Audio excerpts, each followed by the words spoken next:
Are you enjoying your summer? Okay. You sound about the same as me, right? Summer's supposed to be a time of checking out a bit and having the trips maybe. Anybody travel yet this summer? Yep. No? Okay. Backyard barbecues at least? Well, we've actually had one day of summer so far. That was Friday, right? Right, where the sun actually came out for a few minutes and made us all hot and remember what summer's about. And, I don't know about you, but I've been sick. Sick and survival would be my summer so far. And people have asked me, are you going to take a break sometime? And I said, I'll rest when I'm dead.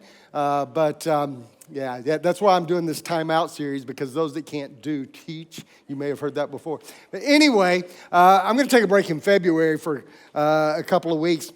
But when I think about TimeOut, that's the series that we're in right now. And if you missed the first two messages, you can go to our app, you can go to our YouTube channel, you can go to our website and catch up on all of that. But when I think about this season, I asked you, what does it look like in your life?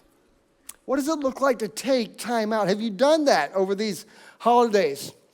I talked to a lot of people, and this whole idea of refreshment time, where you're supposed to take some time out and relax, is actually more a time of exhaustion. People seem to be running crazy. Kids are home from school. Isn't that great? Right? And I'm getting a lot of shaking their heads no here. You're counting the days now until the kids go back to school already. Because it's great to have them home. You love the kids. You made the kids, right? And it's wonderful to have them there, but it's also wonderful to get a few hours during the day when they're not there, because they get bored, right? I used to tell my dad that I was bored, and he said, "You're boring." So I was like, okay. So now you know where I get it, right? The jokes and stuff. But anyway, when we come to this season where we're supposed to be refreshed, I think that we spend a lot of energy already in the hosting the parties and the going to parties and going. And then we get to this place where we're supposed to go, it takes some time out, and some of us are sick when that happens. But there are also realities that some of those things that we did caused some pain. The holidays bring reminders of fractured relationships and families. And of course, then when you sit on social media because you're trying to avoid the fractured family that you're sitting around, and you start seeing everybody else's perfect families and their perfect events and all that, then you think, what's wrong with me? Why do they have it so well? And why is my life so kind of ordinary at best? Anybody relate to any of this? And you know what it leaves us? Leaves us this question: are you weary? Are you weary? Are you tired? Are you exhausted? The reason is because you've been going so hard. And then we get this season and we feel weary, we feel overwhelmed and exhausted, and we're still carrying burdens that we carried into that season. We set them on the shelf for a few minutes so that we could do all the things and front up to all the things that you're supposed to do during that season. And then you brought all that back to this season of rest. If you can relate to that, I want you to listen to these often quoted famous words from Jesus. Then Jesus said, "Come to me, all of you who are weary and carry heavy burdens, and I will give you rest." Isn't that lovely? Isn't that simple? Is it done? Come to me, all of you who are weary and carry heavy burdens, and I will give you rest. Now, for some people, we crave this. We crave that rest that Jesus will give.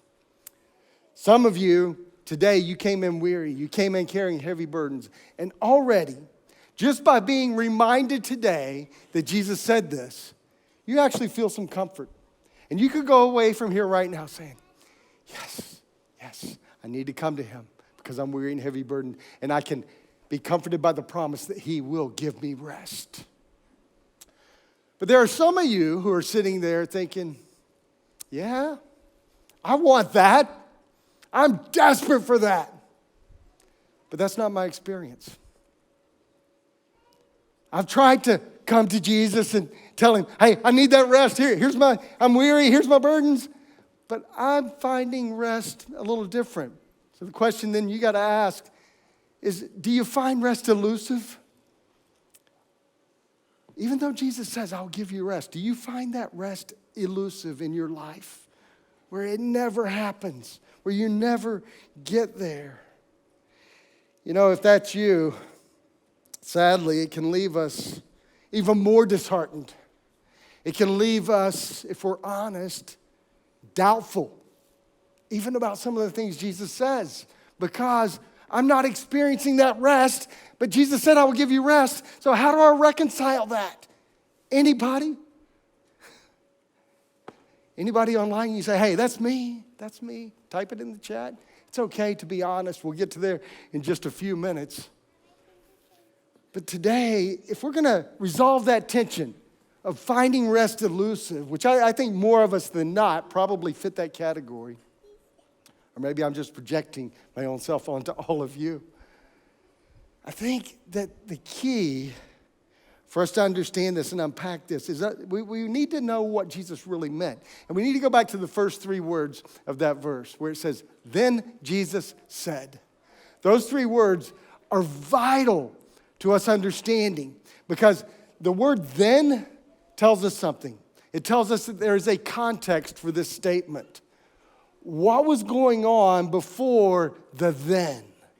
That's what we're going to look at to start with, get a little bit of background, then we're going to unpack what Jesus said there. In Matthew 11, verse 25, just before the verse where he says that, it says, at that time, Jesus prayed this prayer, "O Father, Lord of heaven and earth, thank you for hiding these things from those who think themselves wise and clever, and for revealing them to the childlike." So what is that talking about? It says, at that time, Jesus prayed. Jesus is speaking to a crowd here, and in the middle of his sermon, if you will, or his chat with them, he breaks out into prayer. And Jesus' prayer is actually about the disappointing results of his ministry. You see that in there?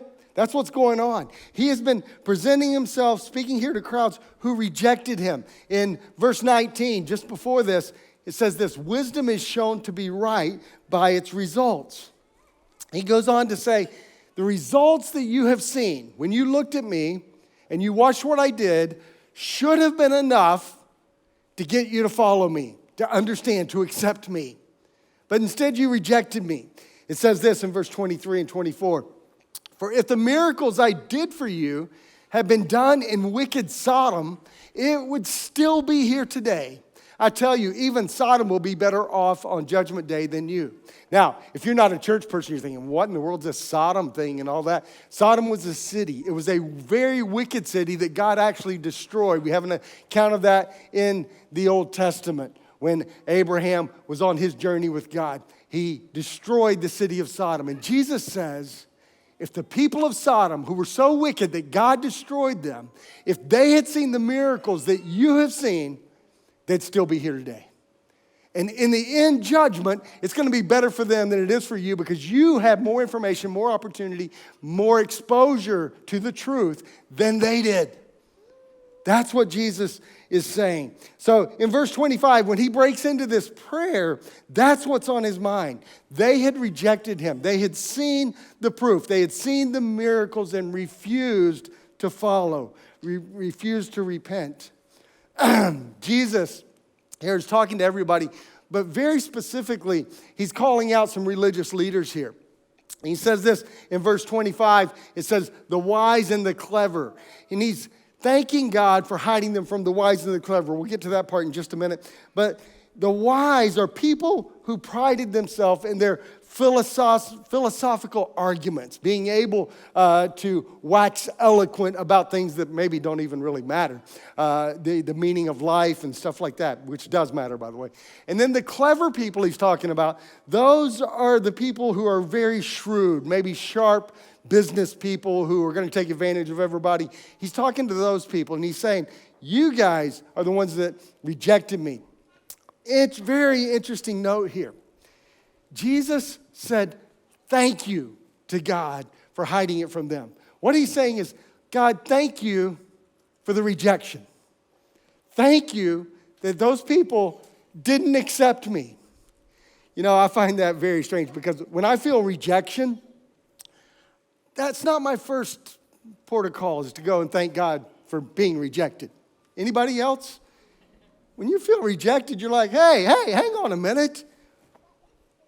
When people don't respond, when people don't engage, it's not natural to thank God. But Jesus said, I'm going to thank him for this. I'm going to thank the Father for this because I'm yielding to his plan and his will. And his plan and his will is to say, hey, those people rejected, so I'm going to go to the childlike. Excuse me. I'm actually well now, in case you're wondering. So he goes to the childlike. The childlike are people who are unassuming. They're conscious that they don't have all the answers. They don't have it figured out. And they're actually willing to receive. They're willing to try something different and assume that they don't already have all the knowledge and that someone else might be able to show them a new way. That's who Jesus is saying he was revealed to. And Jesus uses children as the example of people that the world sees as insignificant. Now, we would never say children are insignificant, but we wouldn't necessarily think that they are the wise ones, right? I'm looking at some wise kids up here right now. My grandchildren, they're so beautiful, and they're talking, and I love them. Anyway, and they're so wise. Anyway, moving on. Jesus is talking to those who will look beyond the tradition, who will look beyond the traditional teaching and the things that were being promoted by the religious leaders and listen to him. That's who Jesus was looking for. Who is open to that? Those who are tired, who have found maybe the religious system burdensome and it has made them weary. Are you getting the picture now? Come to me, all you who are weary and carry heavy burdens from that religious system, and I'll give you rest. That's what Jesus is saying. Those who need relief. Into that context, Jesus says those words, come to me, all of you who are weary and carry heavy burdens, and I will give you rest. Looking at a few of those words where he says, come to me. The Greek word there is deut, and it means to move towards. That's simple. Come is to move towards. But when you think about coming somewhere, going somewhere, someone says, come to me, what do you have to do? If I said, come, wow. If I said, come to me, you would have to get up from where you were and come up here. You would have to move. You would have to change direction. If you're walking the other way and I say, come to me, you're probably going to say, nah, can't be bothered. But if you did decide to come to me, you would have to turn around and walk this way, right? That's really complicated, right? Why don't we do it? Why don't we do it when Jesus says, come to me? It requires a change of direction. Now, some people would promote this as a command where Jesus says, then Jesus said, come to me. They said, Jesus is commanding people, come to me. I don't think the tone is that at all. I think it's an invitation. If it's a command, it's actually adding to the burden that they're already feeling. He's talking to weary, burdened people, and he's saying, come to me, come to me, come to me, and I'll give you rest. It's a gentle invitation, not a burdensome command. Then he says, he's talking about the weary. The word weary there is from the Greek word kapiao, which means labor or toil that reduces strength, trouble, weariness, fatigue. Even could also include worry to the point of exhaustion. Summing it up, to be exhausted physically, mentally, and emotionally. That is weary. That's what Jesus is meaning when he says, if that's you, if you're physically exhausted, if you're emotionally exhausted, if you're mentally exhausted, you qualify. I want you to come to me. And then he talks about those carrying heavy burdens. Again, the Greek word phorizo, it's talking about the freight of a ship, and it's talking about an overloaded ship. It means to overload, to put too much weight on it. He's saying, if you are carrying too much weight, if people have imposed too much on you, too much of a burden on you, come to me. I'm going to take that burden. You've heard the proverb says, casting all your cares on him because he cares for you. Those that carry heavy burdens. What are those heavy burdens? Well, it could be the load of sin, shame, and guilt, because we're all born sinners, and we do carry a heavy burden of that before we have come to Jesus, right? But I think the context includes another kind of burden as well. If we look at Matthew chapter 23, verse 4, it says they crush people, talking about the religious leaders, with unbearable religious demands and never lift a finger to ease the burden. Same word, burden there. He says they crush people with these burdens. The scribes and the Pharisees, their religion was meant to honor God, but it actually had the effect of condemning people to hard labor. That is the context that Jesus is talking to people in here when he says, come to me, all of you who are weary and carry heavy burdens. You know, the law and the burdens were all about doing. Jesus said, come. Coming to Jesus is all about trusting. Think about that. If you're going to come to him, it's because you're trusting. You're not going to come to him if you're weary and heavy burden. He says, hey, come over here. I've got the answer. You're going to be skeptical to start with. And if you're skeptical today, if you're here today or you're online today and you're thinking, oh, I'm still not sure about that coming to Jesus thing, that's okay. Because when you're weary and heavy burden, Jesus just gives you that invitation. But he's saying, if that's you, come to me, and trust me, and I will give you rest. The word rest from the Greek word anapeo, it means to cease, to be quiet, to recreate, or to refresh. Jesus says, if you're weary, if you're carrying heavy burdens, I want you to trade those for this. Trade those for rest. That sounds like a good deal to me. I don't know about you. Anybody? Are you too weary and tired to say yes and raise your hand? Come on. That's a great deal. And it seems simple enough, but why will we walk out of here and go through this week weary and heavy burdened? Why? I would suggest to you that the key to coming to Jesus, the way that he's talking about here, the way that he wants us to, is this. Accepting this invitation to come requires humility. And you know what?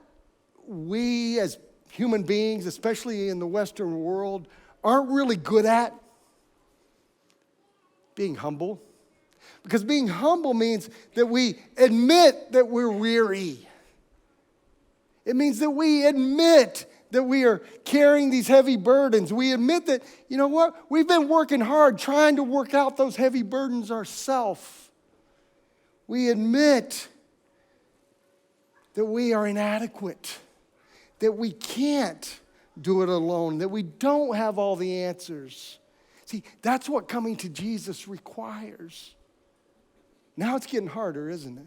When we understand what it really takes. It takes humility. It takes us admitting those things. And it requires an interruption. His invitation requires an interruption to the way that we're doing things now. Because what we want to do, we want to read that verse, come to me, all you who are weary and carry heavy burdens, I'll give you rest. And we'll say, Lord, I'm coming to you. Take it. And then we go out the door and we keep trying to fix our heavy burdens and our weariness by ourselves. And it makes us more tired, more exhausted, more weary. And then we're disappointed because God didn't answer the prayer. Does that make sense to anybody else? You know, that's what we do. That's what I do. Confession. So often, I'm weary, carrying heavy burdens, and I'm trying to give them to God, but when I give them to God, then I go and look at my spreadsheet. Look at the the documents I'm trying to negotiate with other people that we work with or whatever. Try to get the next year sermon series all planned out. Heavy burdens. Work with people whose lives aren't going the way they thought they were going to go to, and take on those heavy burdens. We need to stop and actually give that to God and say, hey, God, you know what? I'm inadequate. I actually can't help Joe. His problem's bigger than I can fix. That's for me, right? When I'm trying to help Joe. I'm going to give that to you because that one's in my too hard basket, God. Please take that one so I'm not carrying that heavy burden myself. Whatever yours is, think about it that way. Coming to him means changing direction, and that changing direction may mean leaving other things behind.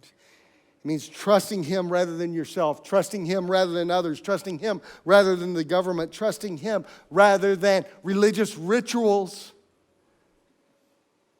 Wow, this is a church. You're telling us don't trust the things that we do at church? No, I'm not telling you don't trust those, but don't trust in those to carry your burdens. The invitation to come is first and foremost an invitation to salvation, to try to restore a right relationship with the Father through him. Jesus gives that invitation. He says, come, find rest. I will give you rest from all the guilt and all the shame, all the feeling of inadequacy, all the trying and working hard to appease God. That's the invitation. And friends, the reason that we don't rest, I've concluded by looking at Jesus' invitation to rest, is that we're too proud often to admit we need him. We need to come in humility to accept that invitation. So Jesus gives the invitation for rest. And then he takes it further. He says, I want to give you rest, but there's so much more. There's so much more I want for you. Look at verse 29. He says, take my yoke upon you. Let me teach you, because I am humble and gentle at heart, and you will find rest for your souls. For my yoke is easy to bear, and the burden I give you is light. He says, take my yoke. He's saying, join with me, partner with me. This is an invitation to discipleship. The first invitation is an invitation to salvation. Just come to me, and I will give you rest. This is an invitation to finding rest through discipleship, through growing in him, through that, making that relationship more intimate. Now, a yoke, for those of you who aren't farmers from the first, second century, is an implement that it's a U-shaped thing with a board, and two oxen or other animals, donkeys, whatever, would be placed in that together, and they would pull the burden. Now, that yoke makes the burden easier to pull. Jesus is saying, I want you to yoke together with me. I want you to partner together with me. So that's the idea. Rabbis would actually use this word, speaking of their students. They would use yoke. And in an ancient Jewish writing, there's a statement that says, put your neck under the yoke of the teacher and let your soul receive instruction. So that's what Jesus had in mind here when he said, take my yoke upon you. We know that because his next statement was, let me teach you. Let me teach you. Learn from me, if you will. To learn means to be a disciple, to be a student, to place ourselves in submission to that teacher. That's what Jesus is asking for. He's inviting those who have been enrolled in the school of legalism and bondage and soul slavery to a new school. He's saying, yeah, you tried it that way. You got weary, you got burdened. Come to me. Let me teach you. It's going to end up different, I promise you. I've got something different to offer you. My yoke is different. People's weariness comes from enduring the burdens of sin, shame, guilt, and enduring the burdens of trying to work that out themselves and appease God and keep all the rules. But a fair question would be, for these weary, burdened people, Jesus just said, I'm going to give you rest. Then he says, and I actually want to be your teacher. I want you to submit to me and be a disciple of mine. What are you going to say? If Jesus is saying this to you, you're going to say, I'm not 100% sure. Why would I trust you? Why would I submit to you? Why do I want to learn from you? And Jesus gives the answer. He says, because I am humble. Now, before we look at what Jesus said, I want to back up a little bit and just say, well, besides the fact that he is God and he created the universe and he died for our sins and he defeated death in the grave and rose again. Now, those are all a lot of good reasons to say, yeah, okay, I'll be your student, I'll learn from you.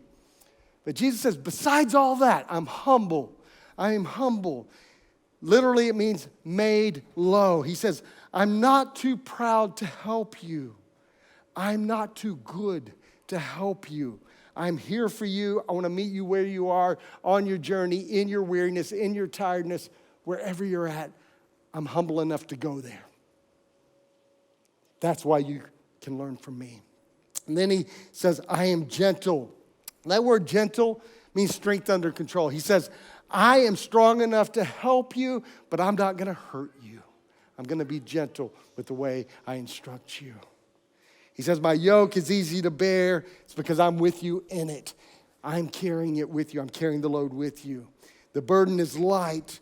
It doesn't mean there are no expectations when we follow Jesus. It doesn't mean he doesn't desire things from us. It means it's manageable by his grace and goodness.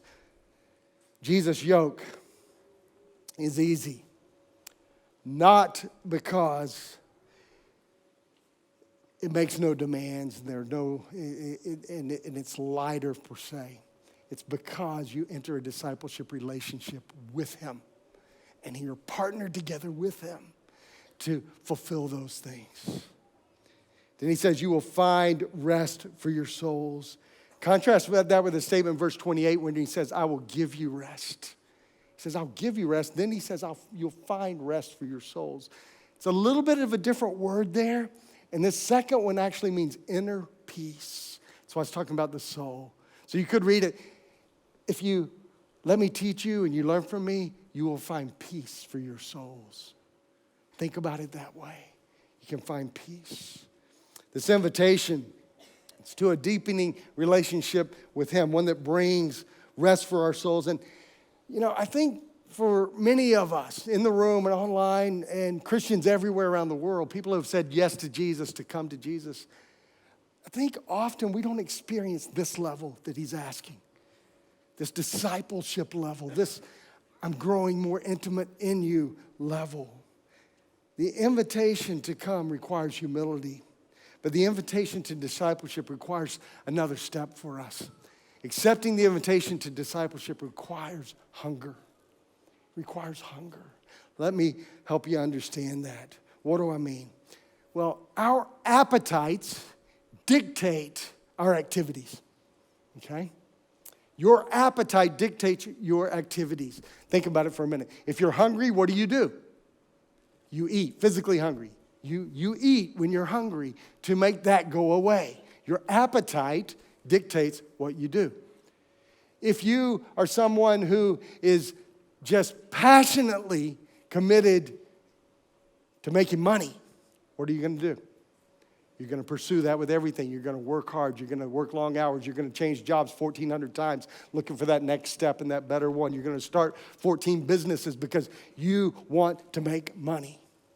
And you're going to pursue that with everything you have. You're going to invest every amount of energy you can into that.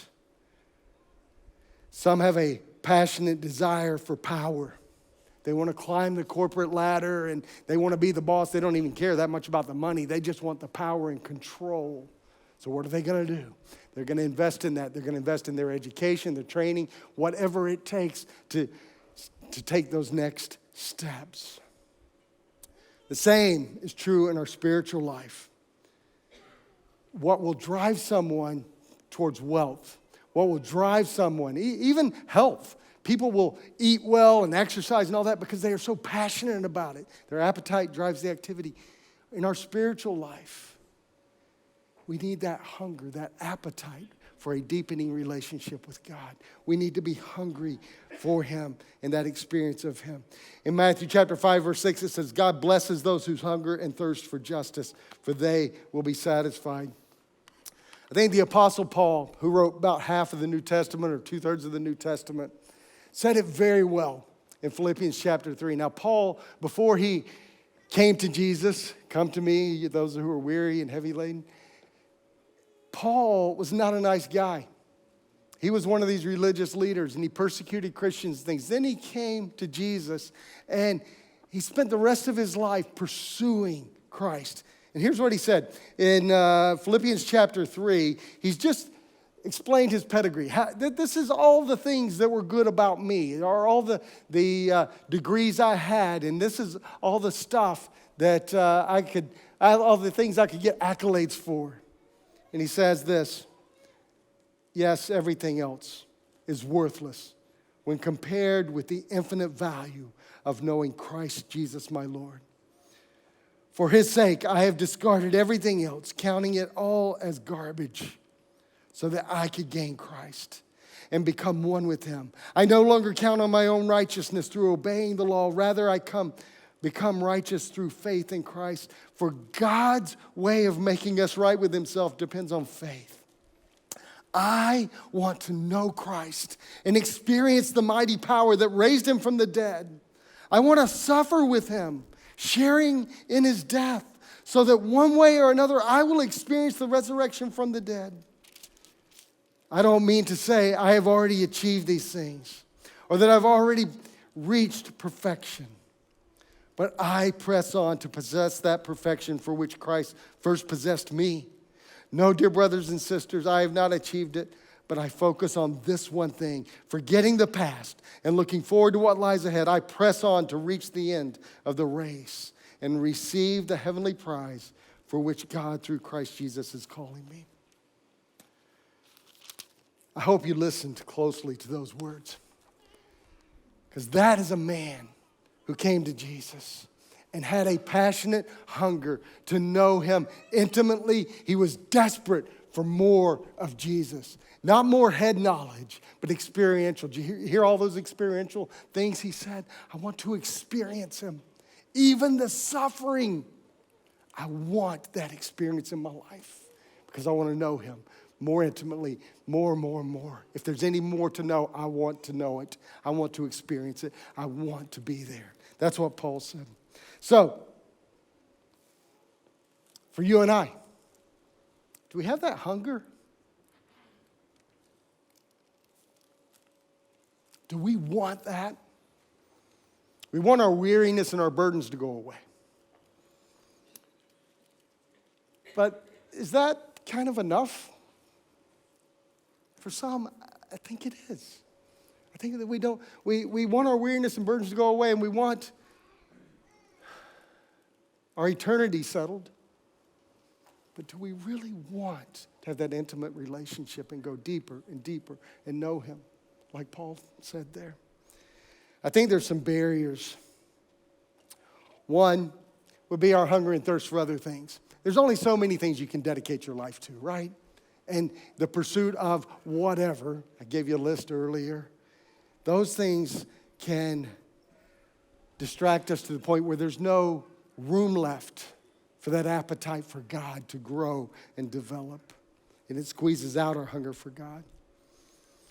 Another barrier is that especially in our Western society, we want everything now. We want it quick and easy, fast, everything.